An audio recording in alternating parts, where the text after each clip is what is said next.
Equation हम practical कर रहे थे उसके बेसिक पॉइंट्स हैं, यानी कि नोट्स कह सकते हैं, इससे बाहर उसके प्रैक्टिकल में कुछ भी नहीं है।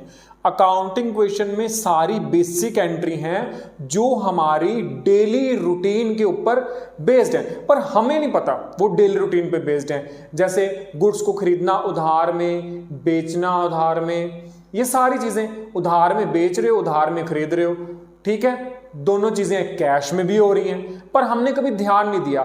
ये नहीं कि एक बिजनेसमैन ही इन्वेस्टमेंट कर रहा है, एक बिजनेसमैन ही सिर्फ ड्राइंग निकाल रहा है, सारी दुनिया काउंट कर रही है। बस फर्क इतना है कि हम उसको देसी भाषा में बोल देते हैं, कितना हिसाब हुआ, कितना हुआ, कितना पैसा मैंने तेरा बकाया देना है, पर ये नहीं पता कि एक्चुअली में हम कर क्या रहे हैं, अकाउंट्स। उसी डेली रूटीन की लाइफ को आपने नोटबुक में नोट करना है अकाउंट्स की।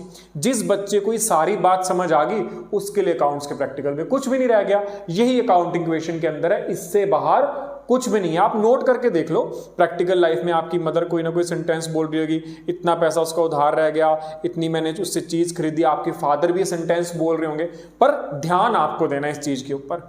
रूल क्या है, एक तो बेसिक अकाउंटिंग इक्वेशन है, एक secondary, basic asset equal to liability plus capital. Secondary कौन सी है, जिसमें बेसिक और सेकेंडरी का कॉम्बिनेशन है। बेसिक तो हमने पढ़ ली, सेकेंडरी जो हमारी डेबिट इक्वल टू क्रेडिट, यानी कि दोनों चीजें हमारी बराबर आनी चाहिए, डेबिट साइड और क्रेडिट साइड।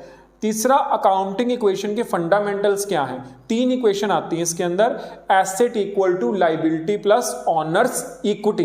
इस इक्वेशन का मतलब क्या है, कह रहे ये बैलेंस शीट इक्वेशन आपको ये बताता है कि बिजनेस के ऑनरशिप वाली, ऑनरशिप यानी कि जिसके ऊपर बिजनेस का अधिकार है, वो वाली एसेट या तो ऑनर की एसेट से ओड होती है, यानी कि या तो बकाया वहां से पूरी होती हैं, या वो अमाउंट कंपनी को सप्लायर या उधार जैसे और लोगों को देना चाहिए जिससे भी उसने लिया।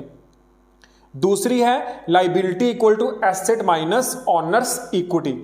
कह रहा है एसेट और लायबिलिटी में ऑनर के इन्वेस्टमेंट का जो डिफरेंस है वो क्या है, आपकी लायबिलिटी है, जो आप पर सप्लाई या बैंक को भुगतान के रूप में देनी है। या तो सप्लाई किसको करनी है, सप्लायर को, या बैंक को उधार के रूप में देनी है जिनसे आपने पैसा ले रखा है।